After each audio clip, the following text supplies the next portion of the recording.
विद्यार्थी मित्रांनो, स्वागत आहे तुम्हा सर्वांचं RRB and SSC exam pattern या आपल्या यूट्यूब चॅनलवरती। तर विद्यार्थ्यांनो, आरआरबी ग्रुप डीच्या आता फायनल परीक्षेच्या तारखा जाहीर झालेल्या आहेत, ज्याची आपण काल आपल्या टेलिग्राम ग्रुपवर संपूर्ण तुम्हाला सविस्तर नोटीस देखील दिलेली होती। येत्या 27 मित्रांनो 27/11 पासून आपली सुरू होत आहे परीक्षा, तर 26/1 पर्यंत मित्रांनो अशी परीक्षा चालणारी आहे। त्यामध्ये संपूर्ण काही सविस्तर परीक्षा तारखा देण्यात आलेल्या आहेत। हीच परीक्षा आपल्याला 17 तारखेपासून सुरू होणारी होती, परंतु आता ती परीक्षा आता 27 तारखेपासून मित्रांनो थोडक्यामध्ये सुरू होणारी आहे आणि यामध्ये आता कसल्याही प्रकारचा बदल वगैरे काही होणार नाही। त्यामुळे जर तुम्ही तुमच्या तयारीला थांबलेले असाल तर मित्रांनो तुम्ही आता तयारीला लागा आणि आजपासून आपले व्हिडिओ सीरीज मधले जेवढे काही अंतिम व्हिडिओ आहेत ते देखील आपण कंप्लीटली या ठिकाणी तुम्हाला आपण अपलोड करून देणार आहोत। त्यामुळे प्रत्येक व्हिडिओ इम्पॉर्टंट असणार आहे परीक्षा दृष्टिकोनातून। व्हिडिओला तुम्ही शेवटपर्यंत आणि काळजीपूर्वक पहा व जर तुम्ही आपल्या चॅनलवर नवीन असाल तर मित्रांनो तुम्ही जर आरआरबी आणि एसएससी ची मराठी भाषेमधून तयारी करत असाल तर या ठिकाणी आपण मराठी संदर्भाचं संपूर्ण काही आपण या ठिकाणी स्टडी मटेरियल व तुम्हाला कोर्सेस आपण उपलब्ध करून देत असतो मित्रांनो। तर आपला आजचा व्हिडिओचा भाग हा 21 आहे। या ऑलरेडी आपले 20 भाग ऑलरेडी आपल्या चॅनलवर उपलब्ध आहेत प्रत्येक सब्जेक्ट नुसारचे, त्यामुळे तुम्ही ते देखील पाहून घ्या। त्यानंतर तुम्ही या व्हिडिओला कंप्लीट करा मित्रांनो। तर आता आपल्या सेशन मध्ये आपण सामान्य विज्ञानाच्या आधारित काही प्रश्न पाहणार आहोत। व्हिडिओला काळजीपूर्वक आणि शेवटपर्यंत पहा मित्रांनो। यामधला आपला प्रश्न क्रमांक 1 असा आहे, जो की प्रश्न पहिला काय म्हणतो की लसणाला विशेष सुगंध खालीलपैकी कोणत्या घटकामुळे येतो। तर जो लसण असतं त्या लसणाला, तर याचं उत्तर आहे ऑप्शन नंबर क, जे की सल्फर घटक यामुळे जे आहे थोडक्यामध्ये विशेष सुगंध जो आहे तो की येतो। पर्याय नंबर क याचं उत्तर असणार असेल। तर लसणामध्ये ॲल्युमिनियम सल्फाइड सारखी सल्फर संयुगे असतात, ज्यामुळे त्याला विशिष्ट आणि तीव्र गंध जे आहे ते येतो। पर्याय नंबर क याचं उत्तर होणार असेल। त्यानंतरचा आपला क्वेश्चन नंबर 2 असा आहे, खालीलपैकी कोणता वायू हरितगृह वायू नाही। तर हरितगृह वायू असं नाही असं म्हटलेलं आहे। तर याचं उत्तर आहे पर्याय नंबर 1, जे की नायट्रोजन। तर कार्बन डायऑक्साइड, मिथेन आणि नायट्रस ऑक्साइड हे हरितगृह वायू आहेत, कारण ते पृथ्वीचे तापमान वाढण्यास मदत करतात। तर नायट्रोजन हा पृथ्वीच्या वातावरणाचा मुख्य घटक आहे, पण तो हरितगृह वायू नाही। त्यामुळे पर्याय नंबर ए या प्रश्नाचं उत्तर होणार असेल। त्यानंतर आपला प्रश्न क्रमांक 23 असा आहे, जेव्हा तेल किंवा तुपाचे ऑक्सिडीकरण होते किंवा ते दीर्घकाळ तसेच ठेवले असतील तर त्यास खालीलपैकी काय होते। तर काय होते, त्यावर कोणती क्रिया घडून येते। तर याचं उत्तर आहे पर्याय नंबर क, जे की खबटपणा हा जो आहे थोडक्यामुळे येतो। तर दीर्घकाळ ठेवल्यामुळे तेल किंवा तुपाचे ऑक्सिडेशन होते, ज्यामुळे त्याचा वास आणि चव बदलते। याला खबटपणा असं जे आहे ते म्हटलं जातं। म्हणून पर्याय नंबर क याचं उत्तर होणार असेल। आणि मित्रांनो, तुमच्या येणाऱ्या आरआरबी ग्रुप डी च्या परीक्षेमध्ये सायन्स सेक्शन मध्ये तुम्हाला सेम ह्या प्रकारचेच क्वेश्चन जे आहे ते पाहायला मिळणारे असतील। जो तुमचा परीक्षेचा लेवल आहे, जे अपेक्षित प्रश्न आहेत तेच आपण तुम्हाला यामधून कव्हर करून देत आहोत। त्यानंतरचा आपला क्वेश्चन नंबर 4 असा आहे, खालीलपैकी सर्वात कमी क्रियाशील असणारे धातू मूलद्रव्य कोणतं यापैकी।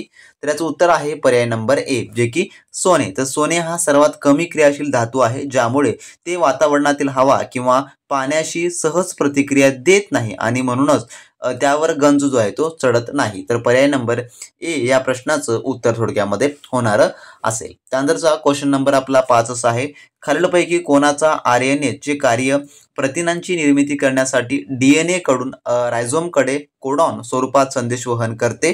तर याचं उत्तर आहे ऑप्शन नंबर थोडक्यामध्ये ब, जे की mRNA। त्याला आपण मेजर आरएनए असं देखील म्हणतो। तर मेजर आरएनए हा डीएनए कडून प्रथिने तयार करण्यासाठी आवश्यक असलेली माहिती रायबोझोमकडे कोडाईनच्या स्वरूपामध्ये घेऊन जातो। म्हणून पर्याय नंबर ब या प्रश्नाचं उत्तर होणार असेल। जर मित्रांनो तुम्ही आतापर्यंत आरआरबी ग्रुप डी च्या तयारीला लागले नसाल किंवा तुम्ही आतापर्यंत कोणताही पेपर तुम्ही वगैरे सोडवलेला नसाल तर मित्रांनो तुमच्यासाठी आपण स्पेशली या अंतिम दिवसांमध्ये आरआरबी ग्रुप डी ची क्रॅश कोर्स बॅच आपण जे आहे ती सुरू केली आहे, ज्यामध्ये परिपूर्ण तुम्हाला परीक्षाभिमुखाचे संपूर्ण काही सविस्तर टेस्ट सिरीज प्लस तुम्हाला त्यामध्ये आपण ई बुक इंटिग्रेट करून दिलेले आहे, ज्यामध्ये तुम्हाला सर्व काही परीक्षाभिमुखाची तयारी करता येणारी असेल। आणि मित्रांनो तुम्ही परीक्षापूर्वी तुम्ही हे जरी वाचलात आणि आपल्या टेस्ट सिरीजचा मित्रांनो परिपूर्ण सराव केला तर 100% तुमच्या आरआरबी ग्रुप डी च्या येणाऱ्या परीक्षा मित्रांनो त्या ठिकाणी परिपूर्ण तयारी होणारी असेल। आणि जे आपले नोट्स किंवा ई बुक आहेत तर त्यामध्ये तुम्हाला सविस्तर काही संपूर्ण परीक्षेचं आपण विश्लेषण देखील त्या ठिकाणी करून सांगितलेलं आहे। प्रत्येक टॉपिक वाईज त्या ठिकाणी सविस्तर माहिती दिलेली आहे। जर तुम्ही त्या अजूनही क्रॅश कोर्सच्या बॅच मध्ये एनरोल केला नसाल तर वेळ तुम्ही अजूनही वाया घालवू नका. या व्हिडिओच्या डिस्क्रिप्शन बॉक्समध्ये आपल्या ऑफिशियली ॲपची मित्रांनो लिंक आपण दिलेली आहे, त्यावर तुम्ही लगेचच्या लगेच क्लिक करा. तेथून डाउनलोड करून जो RRB ग्रुप डीचा आपला क्रॅश कोर्स आहे मित्रांनो तुम्ही जॉईन करून घ्या आणि आजपासून व या क्षणापासून अतिशय उत्तम व मित्रांनो योग्य तयारीला त्या ठिकाणी लागू शकता, ज्यामध्ये तुम्हाला परिपूर्ण टेस्ट सिरीज PDF फॉर्मॅटमध्ये आहेत आणि लवकरच आपण त्या ठिकाणी ऑनलाईनची टेस्ट देखील आजपासून मित्रांनो त्या ठिकाणी उपलब्ध करून देणार आहोत. त्यामुळे परीक्षा दृष्टिकोनातून प्रत्येक प्रश्न आपला इम्पॉर्टंट आहे आणि जर तुम्ही जास्तीत जास्त या उर्वरित दिवसामध्ये प्रश्नांचा सराव केलात किंवा तुम्ही त्या ठिकाणी अभ्यास केला तर मित्रांनो नक्की निकाल हा तुमच्या बाजूने येणारा असेल. तर ज्यांना कोणालाही ते जॉईन करायचं आहे त्यांनी कमी वेळेमध्ये लगेचच्या लगेच जॉईन करून घ्या, कारण का तुमच्याकडे तसाही परीक्षा दृष्टिकोनातून महत्त्वाचा वेळ जो की कमी उरलेला आहे. त्यामुळे लगेचच्या लगेच डाउनलोड करा आणि आपली जी क्रॅश कोर्स बॅच आहे ती लगेचच्या लगेच मित्रांनो एनरोल करून घ्या. त्यानंतरचा आपला प्रश्न क्रमांक 6 असा आहे, जिप्समचे रासायनिक नाव खालीलपैकी कोणतं? तर यापैकी जिप्समचं रासायनिक नाव कोणतं आहे असं विचारलेलं आहे. तर याचं उत्तर आहे ऑप्शन नंबर ब, जे की कॅल्शियम सल्फेट. तर जिप्समचं रासायनिक सूत्र जे आहे थोडक्यामध्ये जे की CaSO4.2H2O असं जे आहे थोडक्यामध्ये याचं रासायनिक सूत्र आहे आणि त्याचं रासायनिक नाव थोडक्यामध्ये कॅल्शियम सल्फेट हायड्राइड असं जे आहे थोडक्यामध्ये आहे, जे की डायड्राइड हे आहे. पर्याय नंबर जे की याचं ब हे उत्तर होणार असेल. त्यानंतर आपला पुढील 7वा प्रश्न, हॅलोजनमध्ये सर्वाधिक प्रभावशाली औषधीकारक खालीलपैकी कोणता? तर याचं उत्तर आहे ऑप्शन नंबर ब, जे की फ्लोरीन हा थोडक्यामध्ये आहे. तर फ्लोरीन हा हॅलोजन गटातील म्हणजेच की कोणत्या गटामध्ये येतो हा? थोडक्यामध्ये ग्रुप 17 या गटामध्ये जो थोडक्यामध्ये येतो. तर सर्वात जास्त विद्युत ऋण आणि सर्वात शक्तिशाली ऑक्सिडायझिंग एजंट आहे, म्हणून पर्याय नंबर ब याचं उत्तर होणार असेल. त्यानंतरचा प्रश्न आठवा आपला, गाईच्या दुधामध्ये खालीलपैकी कोणते विटॅमिन मुबलक प्रमाणामध्ये असते? तर याचं उत्तर आहे ऑप्शन नंबर ए, जे की विटॅमिन ए जे थोडक्यामध्ये असतं. तर गाईच्या दुधामध्ये विटॅमिन ए आणि डी मुबलक प्रमाणामध्ये आढळतात, म्हणून पर्याय नंबर ए याचं उत्तर होणार असेल.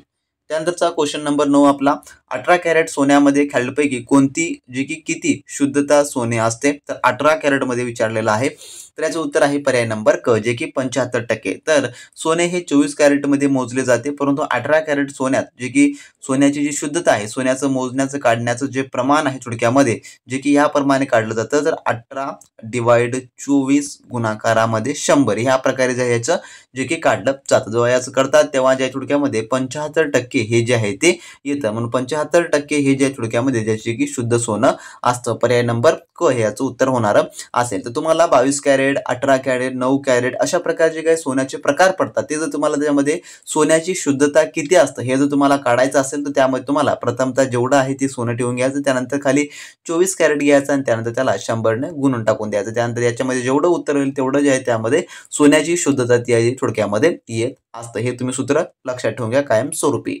त्यानंतरचा प्रश्न आपला 10वा असा आहे, फेरलचा सिद्धांत खालीलपैकी कशाशी संबंधित आहे? तर फेरलचा हा सिद्धांत, तर याचं उत्तर आहे पर्याय नंबर क, जे की वाऱ्याची दिशा या संदर्भात आहे. तर फेरलचा नियम हा कोरिओलिस बलामुळे पृथ्वीच्या परिभ्रमणामुळे होणाऱ्या वाऱ्याच्या दिशेतील बदलाशी थोडक्यामध्ये जे की संबंधित आहे, म्हणून पर्याय नंबर क याचं उत्तर होणार असेल. त्यानंतर आपला प्रश्न 11वा, खालीलपैकी कोणत्या रक्तगटास सर्वयोग्यदाता असे म्हणतात? तर यापैकी तर याचं उत्तर आहे पर्याय नंबर ओ, जे की बी म्हणजेच की ओ. तर रक्तगट ओ असलेल्या व्यक्तीचं रक्त इतर कोणत्याही रक्तगटाच्या व्यक्तीला दिले जाऊ शकते, म्हणून त्याला सर्वयोग्यदाता असं जे आहे ते म्हणतात. पर्याय नंबर ब याचं उत्तर होणार असेल. त्यानंतरचा प्रश्न 12वा आपला, खालीलपैकी कोणते विटॅमिन यकृतात साठवले जाते? यापैकी तर याचं उत्तर आहे ऑप्शन नंबर थोडक्यामध्ये जे की ब, थोडक्यामध्ये असं नाही ब उत्तर आहे. तर विटॅमिन ए हे जे आहे थोडक्यामध्ये उत्तर होणार असेल. तर विटॅमिन ए, डी, ई आणि के जे की मेदामध्ये विरघळणारे जीवनसत्व तर यकृतामध्ये जे की साठवली जातात, म्हणून पर्याय नंबर ए याचं उत्तर होणार असेल. त्यानंतरचा आपला प्रश्न 13वा, खालीलपैकी ध्वनीच्या अभ्यासाच्या शास्त्रास काय म्हणतात? तर काय म्हटलं जातं?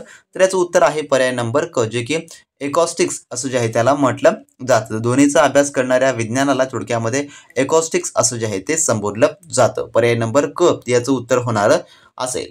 त्यानंतरचा आपला प्रश्न 14वा, खालीलपैकी कोणते जड पाण्याचे रेणुसूत्र आहे? यापैकी तर याचं उत्तर आहे पर्याय नंबर थोडक्यामध्ये जे की ब, जे की D2O हे जे थोडक्यामध्ये जड पाण्याचं सूत्र आहे. तर जड पाणी हे हायड्रोजनचे समस्थानिक असलेल्या ड्यूटेरियम पासून बनलेलं असतं, त्यामुळे त्याचं रेणुसूत्र आहे D2O असं जे आहे थोडक्यामध्ये बनणार असेल. पर्याय नंबर ब याचं उत्तर होईल. त्यानंतरचा प्रश्न 15वा, खालीलपैकी कोणता वायू पाण्यामध्ये सर्वाधिक मिसळतो यापैकी? तर याचं उत्तर आहे पर्याय नंबर ड, जे की यापैकी नाही. तर प्रश्नातील पर्यायामध्ये आपल्याला कार्बन डायऑक्साईड हा वायू पाण्यामध्ये चांगला विरघळतो, परंतु अमोनिया हा वायू सर्वाधिक विरघळणारा वायू आहे. त्यामुळे दिलेल्या पर्यायामध्ये सर्वाधिक जास्त विरघळणारा जर म्हटलं तर ते आहे ते पर्याय नंबर जे की होणार असेल, जे की यापैकी नाही. म्हणून पर्याय नंबर डी हे या ठिकाणी होणार असेल. त्यानंतरचा प्रश्न आपला 16वा. लाल रक्तपेशींची निर्मिती खालीलपैकी कोणत्या अवयवात होते? तर याचं उत्तर आहे पर्याय नंबर ब, जे की अस्थिमज्जा यामध्ये जे थोडक्यामध्ये होते. जे आपले रेड ब्लड सेल असतं, ज्याला आपण RBC असं म्हणतो, तर याची निर्मिती जी आहे अस्थिमज्जेमध्ये होते. त्यानंतरचा प्रश्न 17वा. स्पायना बायफिडिया याचा अर्थ खालीलपैकी कोणता आहे? तर याचं जे उत्तर आहे ते आहे ऑप्शन नंबर जे की क, दुभागलेल्या पाठीचा कणा हा जर थोडक्यामध्ये आहे. त्यानंतर 18वा प्रश्न. वैद चरक यांनी चरक संहिता लिहिली तर खालीलपैकी कोणता सुश्रुत संहिता लिहिली? तर याचं उत्तर आहे पर्याय नंबर जे की क, जे की शैल्यवैद सुश्रुत हे जे त्यांनी लिहिलेलं आहे. तर चरक संहिता ही महर्षी चरकाने लिहिलेली, तर सुश्रुत संहिता ही प्राचीन भारतीय शल्य विशारद महर्षी सुश्रुत यांनी जी आहे ती लिहिलेली आहे. तर प्रश्न क्रमांक याचं उत्तर जे आहे ते सी उत्तर होणार असेल. आणि हा प्रश्न एक IMP प्रश्न म्हणून तुम्ही लक्षात ठेवून घ्या, कारण का मागीलच्या रेल्वेच्या एक्झाममध्ये हा प्रश्न विचारण्यात आलेला होता मित्रांनो. त्यानंतरचा 19वा प्रश्न. प्राण्याच्या मूत्राद्वारे खालीलपैकी कोणते रोग पसरतो? तर याचं उत्तर आहे ऑप्शन नंबर थोडक्यामध्ये ए, जे की लेप्टोस्पायरोसिस हा जो रोग जो आहे तो प्राण्यांच्या मूत्राद्वारे पसरतो. लेप्टोस्पायरोसिस हा रोग दूषित पाणी किंवा प्राण्याच्या जे की मूत्राच्या संपर्कात आल्याने हा पसरतो. उदाहरणामध्ये उंदीर, कुत्रे यांच्या जर संपर्कात आलं तरी समजायचं आपला हा रोग होऊ शकतो. त्यानंतर प्रश्न 20वा आपला. कावीळ या रोगाचा अधिशयन काळ खालीलपैकी कोणता आहे? तर याचं उत्तर आहे ऑप्शन नंबर ब, जे की 60 ते 80 दिवस. तर कावीळ ज्यालाच की हेप्टोसिस बी असं देखील म्हटलं जातं, याची सरासरी अधिशयन काळ जो आहे जो की 60 ते 80 दिवसाचा आहे, 60 ते 90 दिवसादरम्यान असतो. त्यानंतरचा प्रश्न आपला 21वा. लाल रक्तातील हेमोग्लोबिन मध्ये खालीलपैकी कोणता धातू असतो?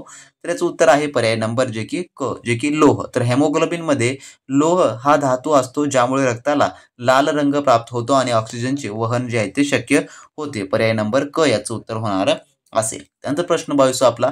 खालीलपैकी कोणत्या वर्षी कावीळ रोगाची साथ दिल्लीत पाण्याच्या जी की प्रदूषणाने पसरली होती, पाण्याच्या प्रदूषणाने? तर याचं उत्तर आहे पर्याय नंबर ए, जे की 1957 मध्ये जे आहे पाण्याच्या प्रदूषणामुळे हेपॅटायटिस ए ची मोठी साथ जी आहे ती पसरलेली होती. त्यानंतरचा प्रश्न 23वा. FPO सर्टिफिकेट खालीलपैकी कोणत्या उद्योगाला अनिवार्य आहे?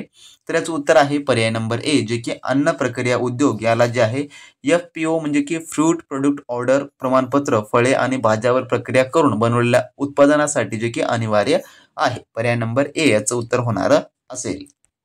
त्यानंतर आपला पुढील नेक्स्ट क्वेश्चन असा आहे. खालीलपैकी मेंदूतील सर्वात मोठा भाग हा कोणता असतो यापैकी? तर याचं उत्तर आहे पर्याय नंबर बी, जे की प्रमस्तिष्क. तर प्रमस्तिष्क हा मानवी मेंदूच्या सर्वात मोठा भाग आहे, जो विचार करणे, स्मृती आणि इच्छिक क्रियासाठी हा जबाबदार असतो. पर्याय नंबर ब याचं उत्तर होणार असेल. त्यानंतरचा आपला क्वेश्चन नंबर 25 असा आहे.